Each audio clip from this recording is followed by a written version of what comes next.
مولاي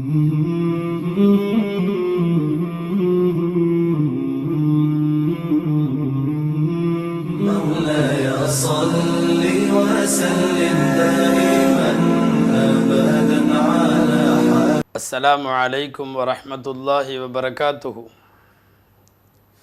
بسم الله الرحمن الرحيم. الحمد لله رب العالمين، والصلاة والسلام على رسوله خاتم النبيين وعلى آله الطيبين وأصحابه الطاهرين والمؤمنين والمسلمين كلهم أجمعين، أما بعد، فقد قال الله سبحانه وتعالى في كلامه القديم والفرقان الحميد: أعوذ بالله من الشيطان الرجيم، بسم الله الرحمن الرحيم، ذلك فضل الله يؤتيه من يشاء والله ذو الفضل العظيم. صدق الله العظيم. அளவற்ற அருளாளனும் நிகரற்ற அன்புடையோனுமாகிய எல்லாம் வல்ல அல்லாஹுவின் பெயரால் துவங்குவோமாக. அல்லாஹுவின் அன்பும் அருளும் அருமைநாயகம் ஸல்லல்லாஹு அலைஹி வஸல்லம் அவர்கள் மீதும் அவர்களின் சத்திய வழி வாழ்ந்த அனைவர் மீதும் என்றென்றும் நிறைவாக உண்டாவதாக. ஆமீன். மாதர்குலத்து மாணிக்கங்கள் என்கிற தலைப்பில் ரமதானுடைய துவக்கத்தில் இருந்து இதுவரை நாம் நிறைய பெண்மணிகளை பற்றி பார்த்தோம். சுமார் 20க்கும் மேற்பட்ட பெண்மணிகளை, அவர்களின் வாழ்வின் முக்கிய நிகழ்ச்சிகளை எல்லாம் பார்த்து முடித்திருக்கிறோம். இன்றைய தினமும் பெண்களுக்கான செய்திகளை நிறைய தாங்கி இருக்கக்கூடிய ஒரு பெண்ணை பார்க்கிறோம். இவர்கள் ஹதரத் அஸ்மா பின்து யசீத் ரதியல்லாஹு அன்ஹா. அஸ்மா என்ற பெயரில் நிறைய பேர் இருந்தார்கள். ஹதரத் அபூபக்கர் சித்திக் ரதியல்லாஹு அன்ஹுடைய மகள் பெயரும் அஸ்மா தான், அஸ்மா பின்து அபூபக்கர் சித்திக். நாம் இந்த மாதர்குலத்து மாணிக்கங்கள் தொடரில் இதற்கு முன் ஒரு அஸ்மாவை பற்றி பேசியிருந்தோம். அவர்கள் அஸ்மா பின்து உமைஸ் ரதியல்லாஹு அன்ஹா. இதோ இப்போது இன்றைக்கு ஒரு பெண்ணை பார்க்கிறோம். இவர்கள் பெயர் அஸ்மா பின்து யசீத். யசீத் அவர்களின் மகளார் அஸ்மா ரதியல்லாஹு அன்ஹா. யார் இந்த அஸ்மா? இவருக்கான சிறப்பு என்ன? அதிலிருந்து நமக்கான செய்தி என்ன? முதல் செய்தி, மதீனாவில் வசிக்கக்கூடிய ஒட்டுமொத்த அன்சாரிகளிலேயும் மிக அழகான பேச்சாளர் இந்த பெண்மணி அஸ்மா ரதியல்லாஹு அன்ஹா. பல்வேறு நூலாசிரியர்கள் ஹதீபத்துன் நிசா, பெண்களில் பேச்சாளர் என்று எழுதுகிறார்கள். ஹதீபத்துல் அன்சார், அன்சாரிகளில் மிக சிறந்த பேச்சாளர் என்று எழுதுகிறார்கள். ரசூலுல்லாஹி ஸல்லல்லாஹு அலைஹி வஸல்லம் இடத்துல வந்து ஏதோ விவாதம் முன்வைப்பதைப் போல ஒரு கேள்வி கேட்கிறார்.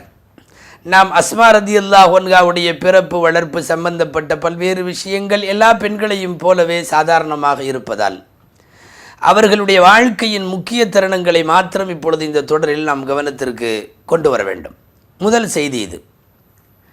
வந்தவர் பெண்களை பற்றி கேள்வி கேட்கிறார். எனவே இந்த ஹதீஸ் முக்கியத்துவம் பெறுகிறது இங்கே நம்முடைய தொடரில். என்ன கேள்வி?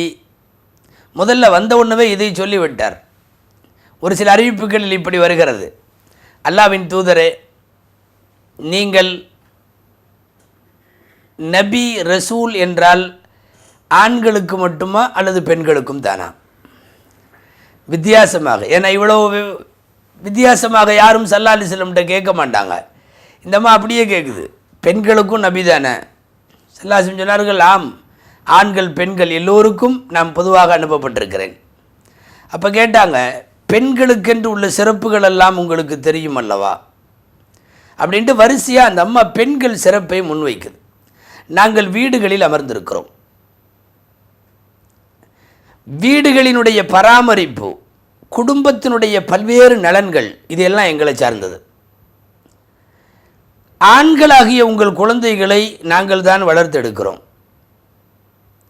வெளியில் செல்லக்கூடிய ஆண்களாகளுடைய உங்களுடைய பொருள் சொத்து பொருட்கள் இவைகளுக்கெல்லாம் நாங்கள் தான் பாதுகாப்பு. தேவைப்படுகிற நேரங்களில் உங்கள் இச்சையை தீர்த்து கொள்வதற்காக அழைத்தால் கூட முறையான தாம்பத்தியத்தில் நாங்களும் உங்களுக்கு அதை தீர்த்து வைக்கிறோம். உங்களோடு எல்லா வகையிலும் ஒத்துழைக்கின்றோம். சொல்லப்போனால் உங்களுக்கு பணிவிடை என்ற பெயரில் ஏராளமான விஷயங்களை செய்கிறோம். இவ்வளவு முக்கியமான வேலைகளை செய்திருந்தும் கூட மார்க்க ரீதியாக சில சிறப்புகளில் நாங்கள் பின்னாலே இருக்கிறோம். உதாரணமாக ஆண்கள் எல்லா ஜமாத்துகளிலும் கலந்து கொள்கிறார்கள். தொழுகைகளில், ஜனாசாக்களில், ஈது தொழுகைகளில், மழை தொழுகைகளில், சந்திர சூரியன கிரகணங்களில் எல்லா ஜமாத்துகளிலேயும் ஆண்கள் பங்கெடுத்துக் கொள்கிறார்கள். உச்சகட்டமாக ஜிஹாது, அல்லாஹ்வின் பேரன்பிற்குரிய போர்க்களங்களிலே கூட தங்கள் வீரத்தை வெளிப்படுத்துகிற இடத்தில் ஆண்கள் தான் இருக்கிறார்கள். அற்புதமான கல்வி, அறிவு, அறிவியல் சம்பந்தப்பட்ட எல்லா விஷயங்கள்லையும் ஆண்கள் தான் முன்னணியிலே இருக்கிறார்கள். அப்படியானால் கூலி விஷயத்தில், அல்லாஹ்விடமிருந்து கிடைக்கக்கூடிய கூலி விஷயத்தில் எங்களுக்கும் அவர்களுக்கும் வேறுபாடு உண்டா? அவர்கள் வெளியிலே செய்யக்கூடிய சில வேலை அவர்களால் செய்ய முடிகிறது, செய்கிறார்கள். ஆனால் நாங்கள் வீட்டில் செய்கிற சில வேலை நாங்கள் தான் செய்ய முடியும், அதை நாங்கள் செய்கிறோம். உங்கள் பொருள் பாதுகாப்பு, உங்களுடைய இச்சையை தணிக்கும் இடம், உங்கள் குழந்தைகளை பாதுகாக்கிற இடம், உங்கள் குழந்தைகளை வளர்க்கிற இடம் எல்லாமே நாங்கள் தான். சுருங்க கூறின் வீட்டு நிர்வாகம் எங்களுடையது, வெளி நிர்வாகம் ஆண்களுடையது. ஆனால் கூலியும் சிறப்பும் அல்லாஹ்விடத்தில் நன்மையும் அதிகமாக பெறுவது யார் என்று பார்த்தால் அவர்கள் தானே பெறுகிறார்கள். அப்படியானால் எங்களுக்கு ஒன்றும் இல்லையா என்பது அந்த கேள்வி. அழகாக அதை அடுக்குனாங்க அந்த அம்மா. சொல்லக்கூடிய வார்த்தைகளின் தொனி, பேச்சாளர் சொல்லவா வேண்டும்? அஸ்மா ஹதீபா அன்சாரிகளிலேயே சிறந்த பேச்சாளர், சொல்லவா வேண்டும்? அடுக்கு தொடரில் அழகாக படபடபடவென்று முன்வைத்து விட்டார்கள். எதிர்பார்க்கல யாரும். ஸல்லல்லாஹு அலைஹி வஸல்லம் பேசி முடித்த உடனே சபையில் கேட்டாங்க, இந்த அஸ்மாவுடைய வார்த்தையை கேட்டுவிட்டு, கார ஸல்லல்லாஹு அலைஹி வஸல்லம், ஹல் சமிஅத்தும் இம்ரஅத்தன் அப்லக வ அஹ்கம வ அஃதல மின் ஹாதிஹில் மர்அதி. இந்த பெண்ணை விட அற்புதமான அழகாக இலக்கிய நயத்தோடு பேசுகிற எதையாவது நீங்கள் கேட்டிருக்கீங்களா என்று கேட்டார்கள் ஸல்லல்லாஹு அலைஹி வஸல்லம். முதல்ல அவங்க கேள்விக்கு பதிலெல்லாம் அப்புறம். துணிந்து வைத்து ஒரு விஷயத்தை முன்வைக்கிற போது முதல்ல கேள்வி கேட்டதுக்கு ஊக்குவிப்பு, பாராட்டுதல். இந்த மாதிரி அழகாக வேறு யாராவது பேசி நீங்கள் கேள்விப்பட்டிருக்கீங்களா என்று கேட்டார்கள். கடைசியில் ஸல்லல்லாஹு அலைஹி வஸல்லம் அந்த அம்மா ஓப்பனாக உடைச்சது விஷயத்தை அஸ்மா ரலியல்லாஹு அன்ஹா, இது நானாக கேட்கல, பொம்பளைகள்லாம் சேர்ந்து இதை பேசிகிட்டு இருந்தாங்க. கூடி கூடி அவர்கள் பேசினார்கள். அவங்களுக்குள்ள பெரிய கவலை என்னென்னா, ஜமாத்து நன்மை கிடைக்க மாட்டேங்குது, ஜிஹாது நன்மை கிடைக்க மாட்டேங்குது, பெரிய இல்முகளில் கல்வி ஆற்றல்களில் ஈடுபட முடியறதில்லை, இப்படியெல்லாம் நிறைய விஷயங்கள் இருக்கே. நம்மை விட ஆண்கள் கூலியில் முந்துகிறார்கள், நாமும் வீட்டில் இவ்வளோ வேலையெல்லாம் செய்கிறோமே என்று அவர்கள் பேசி கொண்ட போது நான் தான் உள்ளே போய் இது சம்பந்தமாக நானே ரசூல் ஸல்லல்லாஹு அலைஹி வஸல்லம் பேசுகிறேன்னு சொல்லிட்டு உங்களிடத்தில் நான் எடுத்து வந்தேன். உண்மை, அந்த பெண்கள்லாம் உட்காந்து பேசுனாங்க, கூடி கூடி இது சம்பந்தமாக விவாதித்தாங்க, பல தடவை பேசப்பட்டது. கடைசியில் அவங்களாம் முடிவு பண்ணாங்க, துணிஞ்சு ஆனால் அதே சமயத்தில் புரிகிற மாதிரி ரொம்ப அழகாக எடுத்து சொல்லணும். யார் சொல்லுவா? அவங்களே முடிவு பண்ணாங்க, இதுக்கு அஸ்மா அம்மையார் தான் கரெக்டு, அஸ்மா ரலியல்லாஹு அன்ஹா அனுப்பிச்சுடுவோம், அவங்க போய் கேட்கட்டும். அதே போல் அஸ்மா ரலியல்லாஹு அன்ஹா வந்தார்கள், கேட்டு விட்டார்கள். ஸல்லல்லாஹு அலைஹி வஸல்லம் அவர்கள் பதில் சொன்னார்கள், இன்ன மின் தபஉலில் மர்அத்தி லிஸௌஜிஹா, ஒரு பெண் தன் கணவனுக்கு தன்னுடைய வீட்டிலே இருந்து தேவையான எல்லா விஷயங்களையும் செய்து கொடுத்து பிள்ளைகளை வளர்த்து கற்பை பாதுகாத்து பொருளை பாதுகாத்து வீட்டு நிர்வாகத்தை மேற்கொண்டு செய்யக்கூடிய இந்த வேலைக்கு நிச்சயமாக அல்லாஹ்விடத்தில் கூலி உண்டு.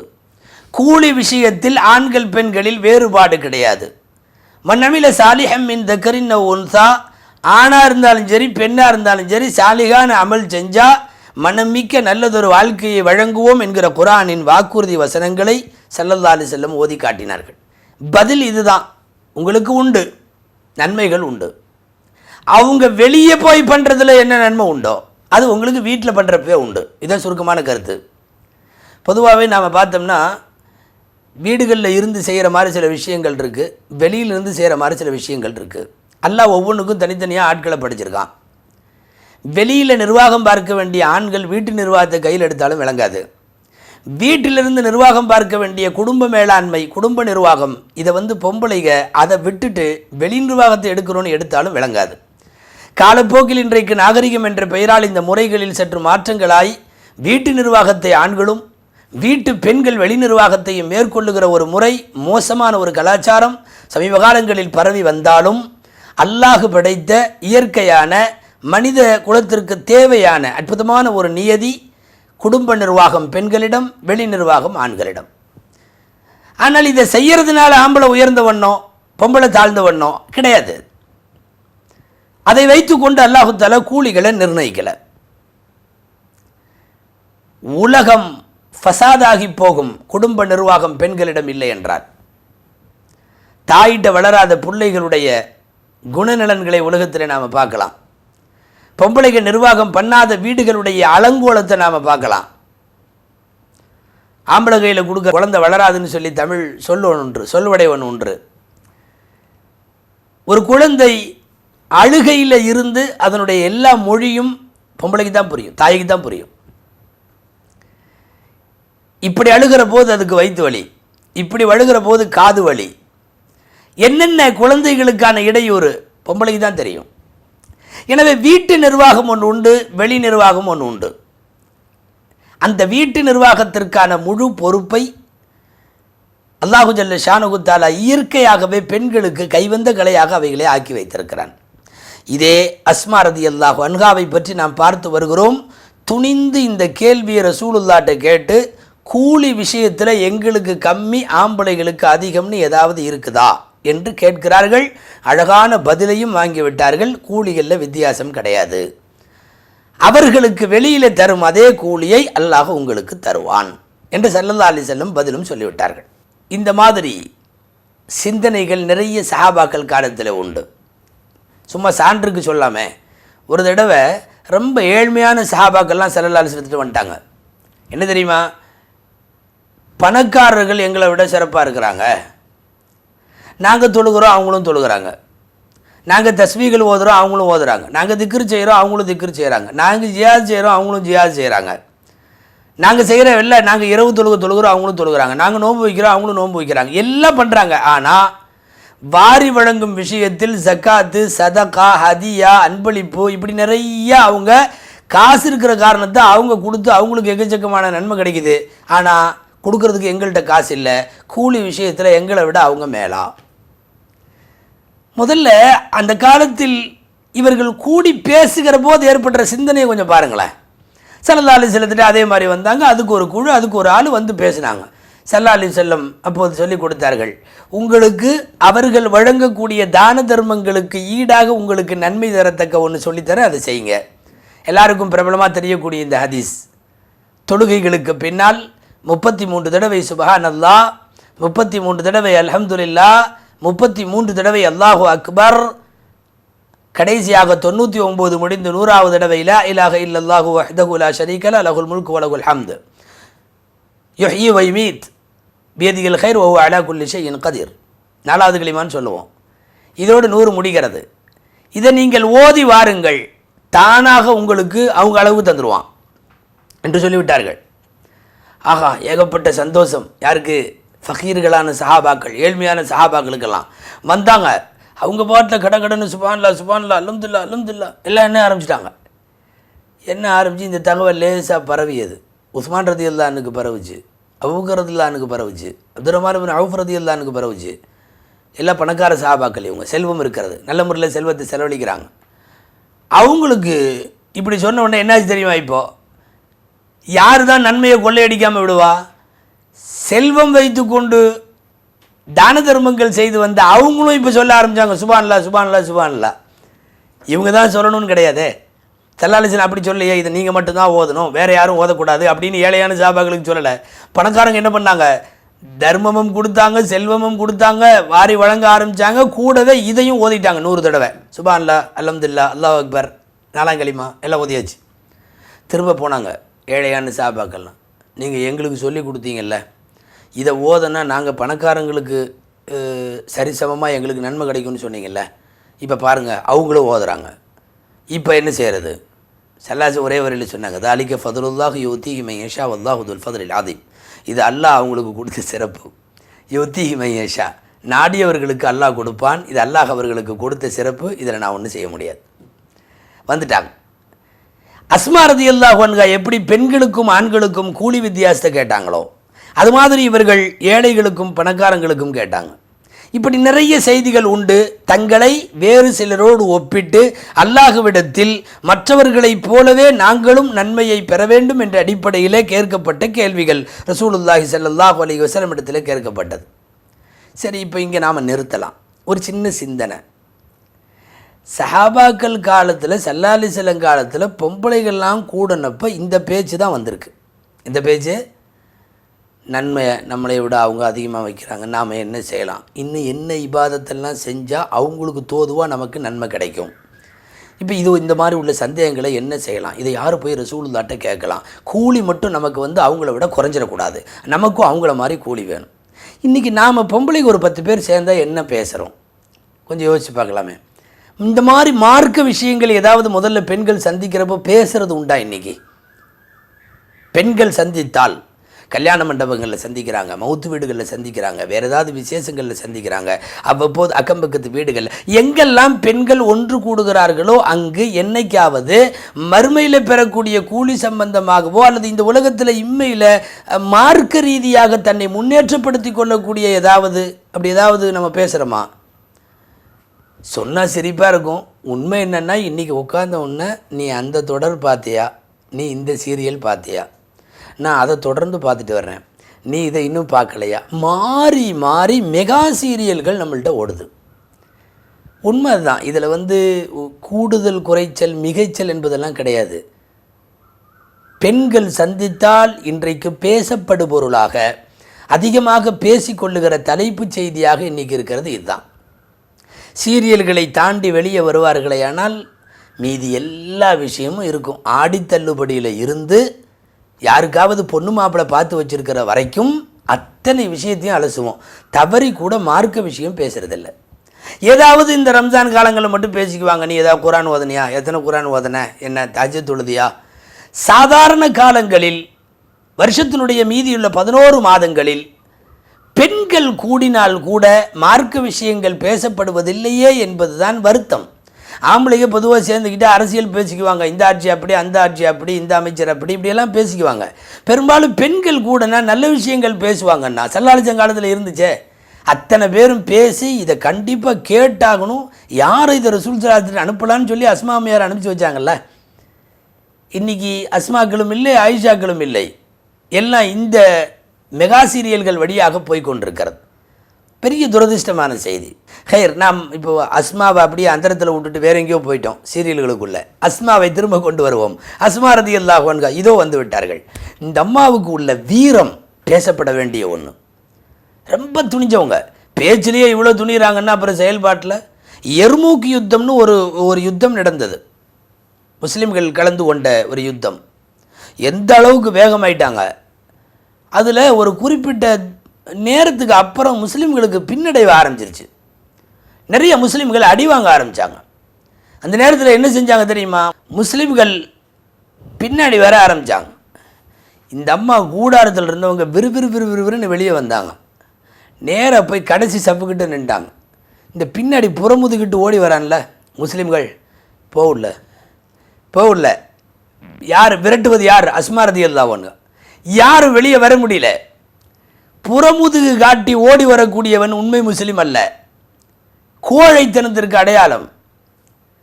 ஃபைதா லகீதுமுஹும் ஃபஸ்பிரு, ஸல்லல்லாஹு சொல்லியிருக்காங்க. விரோதியை போர்க்களத்தில் சந்திக்கணும்னு ஆசைப்படாதீங்க, ஒரு கால் சந்திச்சுட்டா துணிஞ்சு நிற்கணும், பொறுமையோடு நிற்கணும், ஓடி வரக்கூடாது. ஓடி வந்தவங்களை பூரா இந்த அம்மா ஓட திரும்ப உள்ளே விரட்டினாங்க போர்க்களத்திற்குள்ளே. அதற்கு பிறகு இதே அஸ்மா ரலியல்லாஹு அன்ஹா உள்ளே பூத்துட்டாங்க. போர் ஒரு வேகம் எடுக்கிற போது கையில் ஆயுதத்தை எடுத்துக்கொண்டு ரோமானியர்களுக்கு எதிராக போர் புரிந்து 9 பேரை அந்த களத்தில் வீழ்த்தினார்கள். வரலாற்றில் 9 பேரை அதுவும் தேர்ந்த இராணுவ படையான ரோமாபுரி படையினுடைய 9 பேரை ஒரு பெண் வீழ்த்தினார்கள் என்பது அஸ்மா ரதியல்லாஹு அன்ஹாவுக்கு மட்டும்தான் இந்த மரியாதை, இந்த மாபெரும் துணிவு அவர்களுக்கு சொந்தமாகும். அஸ்மா ரதியல்லாஹு தஆலா அன்ஹா இவ்வளவு பெரிய ஆற்றல் மிக்கவர்கள். இந்த உம்மத்திற்கு அவர்கள் நிறைய ஹதீஸுகளை அறிவிப்பு செய்திருக்கிறார்கள். குறிப்பாக மிக பிரபலமானது அவர்களுடைய 3 அறிவிப்பு. அஸ்மா அம்மையாரை பற்றி சொல்கிறதுனால அந்த 3 அறிவிப்பை மட்டும் சொல்லி முடிச்சிடலாம். அஸ்மா ரதியல்லாஹு அன்ஹாவை பற்றி முதல் அறிவிப்பு பெண்கள் குறித்த விஷயம் என்பதால் அஸ்மா அம்மையார் சொல்கிறோம். அஸ்மா ரதியல்லாஹு அன்ஹா தான் சொன்னாங்க, ஸல்லல்லாஹு அலைஹி வஸல்லம் ஒரு தடவை எங்களை கடந்து போனாங்க. அப்போ ரசூல் ஸல்லல்லாஹு அலைஹி வஸல்லம் எங்களுக்கு சலாம் சொன்னாங்க, நாங்கள் பதில் சொன்னோம். அதுக்கப்புறம் ஸல்லல்லாஹு அலைஹி வஸல்லம் எங்களை சொன்னாங்க, அதிகமாக நரகத்தில் உங்களை பார்த்தோன்னு சொன்னாங்க பெண்களை. அதுக்கான காரணங்களை சொன்னாங்க. அதில் ஒரு விஷயம் இப்படி சொன்னாங்க, காலம் முழுக்க உங்களுக்கு ஏராளமான உபகாரங்களை ஒரு கணவன் செய்தாலும் எல்லா உபகாரங்களையும் பெற்றுக்கொண்டு ஏதாவது ஒரு சின்ன இடையூறு நடந்து விட்டாலோ, ஒரு சின்ன விஷயம் ஏதாவது இவர்களுக்குள் நடந்து விட்டாலோ உடனடியாக ஒரு வார்த்தை சொல்லுவார்கள், மா ரஅய்து மின்ஹு யௌமன் கைரன். இந்த ஆள்கிட்ட நான் ஒரு நாளும் ஒரு நல்லதையும் பார்க்கல என்று டோட்டலாக முடித்து விடுகிறார்கள் அல்லவா. இந்த ஹதீஸை அறிவிக்கிறது அஸ்மா அம்மையார். பெண்கள் இந்த விஷயத்தில் நன்றிக்கு மாறு செய்கிறார்கள் என்பதை, எக்ஃபுர்னல் அஷீர் கணவனுக்கு நன்றிக்கு மாறு செய்கிறார்கள் என்பதை, என்ன உபகாரம் கொடுத்தாலும் கடைசியில் ஒத்த வார்த்தையில் என்னத்தை கண்டேன் உங்கள்கிட்ட வாழ்ந்து என்று ஒரு வரியில் சொல்லிவிடக்கூடிய அந்த நன்றி கெட்ட தினத்தை நபி ஸல்லல்லாஹு அலைஹி வஸல்லம் சொன்னதை அறிவிப்பவர்கள் அஸ்மா ரதியல்லாஹு அன்ஹா. மேலும் நிறைய பிரபலமான அறிவிப்புகள் இருக்கிறது. அகீகா கொடுக்கிற போது ஆண்களுக்கு 2 ஆடு பெண்களுக்கு 1 ஆடு என்கிற அந்த அறிவிப்பு அஸ்மா அம்மையார் ரதியல்லாஹு அன்ஹா அறிவிக்கிற அறிவிப்பு. கடன் கொடுக்க வேண்டிய நிலையில் அதை கொடுக்காமல் மரணித்து விட்ட ஒருவரின் ஜனாசா வந்தபோது ஸல்லல்லாஹு அலைஹி வஸல்லம் தொழ வைக்க மறுத்து விட்டார்கள் என்று மிக பிரபலமாக நம்மிடத்தில் பரவி கிடக்கிற இந்த முக்கியமான ஹதீஸுகளெல்லாம் அஸ்மா அம்மையார் அறிவித்த ஹதீஸுகள். அஸ்மா ரதியல்லாஹு அன்ஹா துணிவுக்கு பெயர் போனவர்கள். வார்த்தை துணிவு மட்டுமல்ல, வாளெடுக்கிற துணிவும் கூட. அது மாத்திரமல்ல, சஹாபாக்களின் காலத்து பெண்களை ஒன்றிணைத்து மார்க்க விஷயங்களை பற்றி விவாதிப்பதற்கான களங்களை ஏற்பாடு செய்து கொடுத்த அஸ்மா உண்மையாலுமே பாராட்டப்படியவர்கள். நீங்கள் கூடுமானவரை முஸ்லிம் பெண்கள் ஒன்று கூடுகிற இடங்களிலெல்லாம் அஸ்மா ரதியல்லாஹு அன்ஹாவை போல மார்க்கத்தை பற்றிய செய்திகளுக்கும் கொஞ்சம் முக்கியத்துவம் கொடுத்து அவைகளை பேசுங்கள். அல்லாஹ் அருள் புரிவானாக. ஆமீன். வாஹிர் தஅவானா அல்ஹம்துலில்லாஹி ரப்பில் ஆலமீன். அஸ்ஸலாமு அலைக்கும் வரஹ்மத்துல்லாஹி வபரகாத்துஹு.